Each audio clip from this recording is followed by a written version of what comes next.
দেড় দশক পূর্ণ করলেন সময়ের আলোচিত অভিনেত্রী মেহজাবিন চৌধুরী। ২০০৯ সালে ২২শে জানুয়ারি সুন্দরী প্রতিযোগিতামূলক অনুষ্ঠানে আই চ্যানেল সুপারস্টার সেরা সুন্দরী নির্বাচিত হন তিনি। দিনটি আজও জীবন্ত। অভিনেত্রীর স্মৃতিতে সামাজিক যোগাযোগ মাধ্যমে দেড় দশকের আগে সেই মুহূর্তটি সম্পূর্ণ করেছেন মেহজাবিন।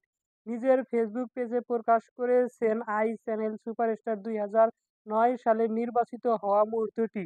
এই ভিডিওতে দেখা গেছে মঞ্চে দাঁড়িয়ে আছেন মেহজাবিন, তাহসিন ও নাজিরা হক আশা। কে বিজয়ী ঘোষণা আগ মুহূর্তে উপস্থাপক রুনার মালিক থেকে অনুভূতি জানতে চান মেহজাবিন, জানান তিনি বাকি দুই প্রতিযোগিতাকে ছাড়িয়ে ধরে উল্লাসিত মেহজাবিন। ১৫ বছর আগে সেই ভিডিওটি প্রকাশ করে মেহজাবিন লিখেছেন, ঠিক ১৫ বছর আগে আজকে এই দিনে আমার জীবন একেবারেই পাল্টে গিয়েছে। মন্তব্যের ঘরে মেহজাবিনকে ভালোবাসার সিদ্ধান্ত করেছেন তার অনুরাগীরা। মেহজাবিনকে সবশেষ দেখা গেছে প্রিয় মালতী সিনেমায়। এছাড়া মুক্তির অপেক্ষায় আছে তার অভিনীত